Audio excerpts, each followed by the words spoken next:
There's an 8-year age gap between me and my oldest brother, and they started popping my siblings out pretty frequently after he was born. My youngest sister is 6. My childhood and teen years were spent taking care of my siblings. I never went out with friends or dated cute boys because I was always too busy doing dinner, bed, and bath time for 4 children. When I got older, I signed permission slips and attended recitals in plays like a parent should. When I turned 18, I was made the official emergency contact. Even now, the youngest two call me mommy sometimes. About a year ago, my parents told us that they were expecting another baby. I was 21 and had moved out, but I was staying at my parents' house to take care for my siblings during lockdown while my parents worked their essential jobs. This is pretty horrible, but I wasn't happy for them. I made it clear that I had no desire to raise any more children for them. I told them explicitly that they were not to ask me for anything concerning this child because I was ready to start living my life. This past month, they have begun to call me on my days off and asking me if I could watch my new brother because they want to have nights off. I have declined every time. This weekend, when they called and asked, I hung up the phone. My family's pissed and they keep sending angry texts and messages, saying that I'm being selfish and that I took it too far. I still don't feel bad, but I need to know. Am I the a-hole? Edit. I have been told by friends and family members to just cut off my family and go on with my life. A few comments have shared a similar sentiment. I would just like to say that this is very difficult for me. I'm having a hard time going from seeing these children 24/7 to not have seen them in months. As a sister and their former primary caregiver, this is painful for me. I'm definitely not ready to move out of town or go no contact. Now for the top comments. Not the a-hole. What they're doing is called parentification. It's a form of child mistreatment. They are the ones being selfish. They brought another child into the world, so it's their responsibility to parent. You made it perfectly clear where your boundaries are. Stand firm and enjoy your life. This is exactly right. The a-holes are OP's parents.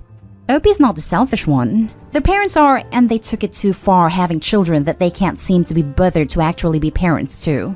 If they want nights off, they can take turns at being the parent for a change. It is definitely not OP's responsibility. It almost looks like they have a pregnancy fetish, and then become disinterested in the human being that results. Not the a-hole. Not your kids, not your responsibility. They made a choice to have yet another baby, and said baby is 100% their responsibility. You owe them nothing. Go and live your life. In my mind, I know that they aren't my children, but I can't help but feel like I'm turning my back on them. Kids are obviously their parents' responsibility, but at this point, I'm sure the youngest are confused about who their parents are. I'm trying to live my best life in my 20s, but the guilt is overwhelming sometimes. Not the a-hole. You were an abused child, forced to parent. Your parents and family are horrible to try to guilt you. Congratulations for standing up for yourself. A few people have used the word mistreatment in their replies. I have to say that aside from the obvious, I had everything I needed growing up. My parents never laid a hand on me. I agree that they weren't great, but I wouldn't go so far as to say I was mistreated. Now for the next story. Am I the a-hole for not staying with my mother because of my future stepbrother? Hi Reddit. I'm really conflicted right now because I feel like a prick, but I also don't think I'm entirely unjustified here. My 17 male, mother's 38 female, fiancé Larry, 40 male, moved in with her 3 months ago. They were dating for 3 years prior to the engagement, but I had not met him before, although he seems nice enough. Larry has children from his previous relationship. Jessie 14 female, Kelly 14 female, and Sam 10 male. Sam has Asperger's and severe sensory issues.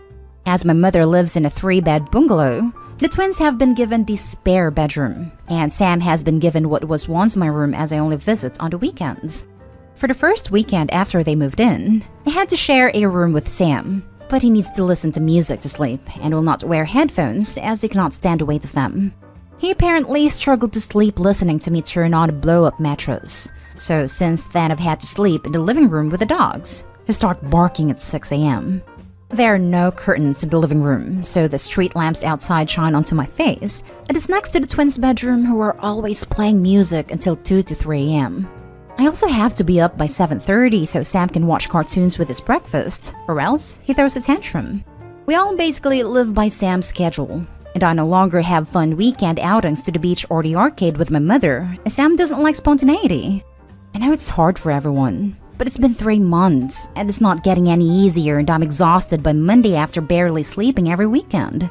As I'm over 16, my parents have always allowed me to decide how often I spend with each of them, and I've requested to not stay over at my mother's anymore, as I'd prefer my bedroom at my father's to the blow-up mattress in her living room. My mother was clearly hurt by this and taken aback, apparently unaware that I hated the arrangement so much. I have no issue visiting on Saturday, so I still see her, but I do not wish to sleep over. My mother has been trying to convince me to change my mind and not to throw our relationship away over one hurdle. I don't want her to feel as if I'm punishing her for something that isn't her or Larry's fault, or Sam's for that matter, but I also don't think I'm completely unjustified here, as nobody seems to be taking my feelings into account or how I would be affected by sacrificing my room, even if I'm only there 2 days a week. Am I the a-hole here, Reddit? Not an a-hole. It's not Sam's fault, so he's not an a-hole. But neither are you. The home is not large enough or laid out properly to accommodate the people living in it, and that's just how it is.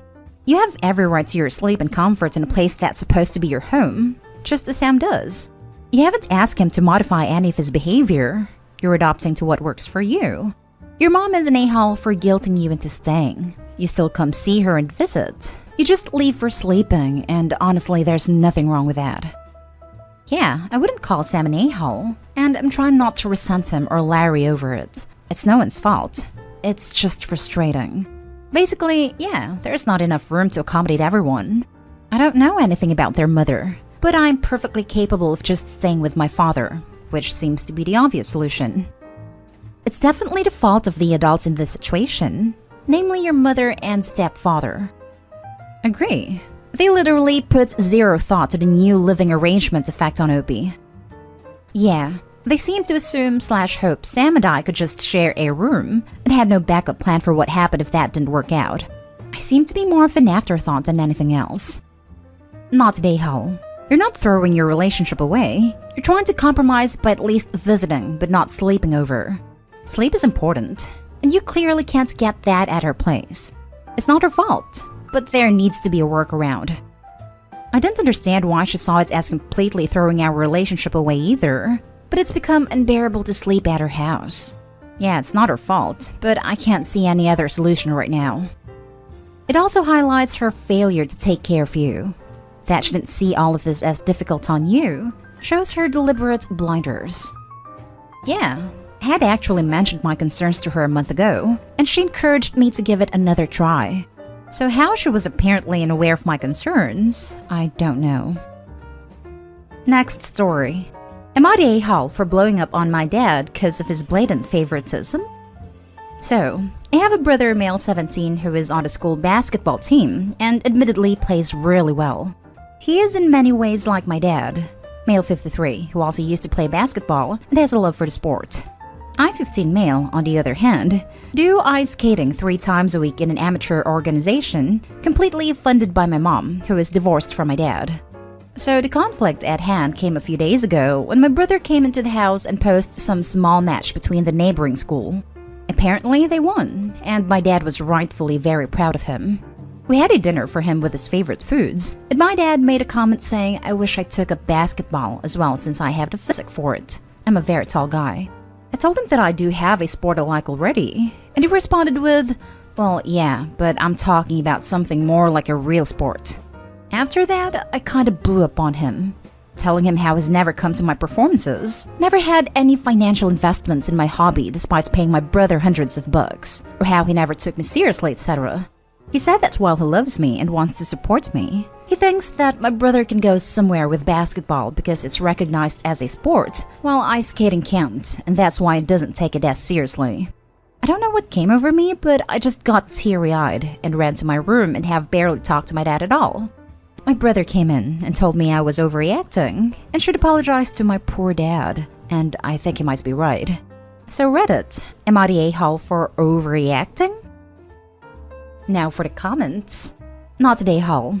It is not about the sport, but about the deliberate invalidation to glorify another. 1. Your father is setting double standards in a way that the scapegoat will never meet, and the golden child can effortlessly meet. No matter what you do, he will never be your brother. 2. Your father is using obligation and guilt to make you switch to basketball, a category that you don't like, and where the favorite child will remain unsurpassed. The unfair setup that your dad wants is meant to further reaffirm your current status as the designated loser in the family hierarchy. 3. Your brother, while enjoying the status as the favorite, normalizes your dad's favoritism and minimizes your pain. This is a common pattern in toxic families. I highly recommend the book Toxic Parents: Overcoming Their Hurtful Legacy and Reclaiming Your Life by Susan Forward. If your mother is in the picture, she is aware of the unfair treatment, but she is an enabler of toxicity. Edit. People in the comment section seem to be ignoring the importance of if. It is a conditional statement. Only the financial participation of the mother was mentioned in the story. Financial contribution is not everything. It does not equate to participating as a true parent in other aspects of parental responsibilities, particularly setting and teaching healthy boundaries in the family, calling out unfair standards, and toxic behavior/mentality. It is about awareness and support. Even some rich families have toxic parents. There are other types of mistreatment. Giving money does not mean she is in the picture. Being divorced does not mean she is out of the picture. Mom is divorced from dad and fully supports Opie. Otherwise, this comment has it pinned correctly, Opie. You are not the a-hole. Your family dynamic is very messed up. If you can ask your mom for therapy, starting now is good. Ice skating is an Olympic sport. The strength, flexibility, and balance alone makes it worthy. Your dad is obviously a man's man, but that doesn't mean he has to be an unfair and horrible father. You're not an a-hole here by any means. Good luck, and maybe we'll see you win gold. Ice skating not being considered a manly man sport astounds me. I mean, it's basically ballet on a slick surface with murder blades strapped on your feet. But yes, throwing balls through hoops is a manlier sport. Not an a-hole. Your father was insensitive. He also is wrong about the athleticism required for ice skating. Former world champion Kurt Browning used to skate with Edmonton Oilers during their practices. He could skate rings around the players, who were shocked by this. But anyone who knows ice skating knows it's not easy. Last story is titled, Would I be the a-hole if I got my little sister's college scholarship revoked? I, 21 male, have been an avid writer my entire life. I have written 3 full-length novels that I'm almost perpetually reworking, a book of short stories all set within the same universe. I have been working on this universe and the characters within it since I was 13, and it is all very personal to me. This week, I found out that my younger sister, 17 female, won a massive scholarship by submitting one of my short stories. I would have been upset regardless of which story she'd taken, but she happened to pick one based around my experience feeling othered because of my autism. My sister is not autistic and has actually tormented me for my autistic traits in the past. So the fact that this was the story she picked to steal from me almost feels like an attack. In addition to submitting the story, she also had to write about what inspired her to write the piece, and even thinking about what she must have made up makes my blood boil. My parents are currently struggling for money, and this scholarship would pay for almost her entire first year. Both my parents know what my sister did, and they both asked me to just let it slide, because my sister having the scholarship is helping our family out a lot. They were also worried that the school my sister has been accepted to might find out and rescind her admission. They are both using the excuse that she is just a little girl who made a dumb mistake, and that it would be petty and over the top for me, an adult man, to hurt her future over it. I don't want to hurt my parents financially. I don't even really want to hurt my sister. But I don't want her to have this scholarship. I have all the proof that she's not the real author of the story, but would I be the a-hole if I actually sent it in? Should I just let it go for the benefit of my family? I don't want to hurt my parents financially. I don't even really want to hurt my sister, but I don't want her to have this scholarship. Not the a-hole, but you can't have all 3 of those things at the same time. Make your choice and the consequences will follow. This sucks it happened, but you are going to have to make a choice. I would suggest start securing your stories in some way. If they are on a personal computer or flash drive, password protect the files. If they are on paper, move them to the PC and password protect the files. This. Also, OP, it's time to start sending out the story she stole from you for publication. She's proven that it's ready to be published, so publish it, and any other work she had access to, and make damn sure she doesn't have access to anything more you write. You would not be the a-hole, but understand this decision will likely come with consequences. It will impact your family financials, is likely to get your sister kicked out. Most schools have pretty firm plagiarism policies, and it will absolutely impact your relationship with all of them. Your sister has poor ethics, and she should learn, but you'll likely bear a piece of that cost. Good luck. I would be pretty angry if this situation happened to me. This is something that I would be furious at my sibling for, and it would hurt our relationship a lot. I don't think I would say anything though. Getting your sibling kicked out of the school she is hoping to attend, and losing a scholarship while your parents are helping pay for school will certainly damage your relationship with your parents. I hope he's completely in the right, but it might be a better idea not to say anything, at least for now. If Opie decided to try to get their work published, that changes the story. And at that point, Opie should be honest and expose the sibling. She should decline the scholarship. She can say that on further reflection, she has realized many of her words were heavily inspired by your works, and that she cannot accept an award for it. She should absolutely not admit it is actually your work. You should absolutely not admit it as your work unless you are planning to publish this work. Doing either will mean she is thrown out of college and that no others will take her. She should take a gap year to do community college and get her prerequisites out of the way while she saves money to attend next year. Edited to add, if you wreck your family to prove a point or she takes a merit award she didn't earn, your parents allow it.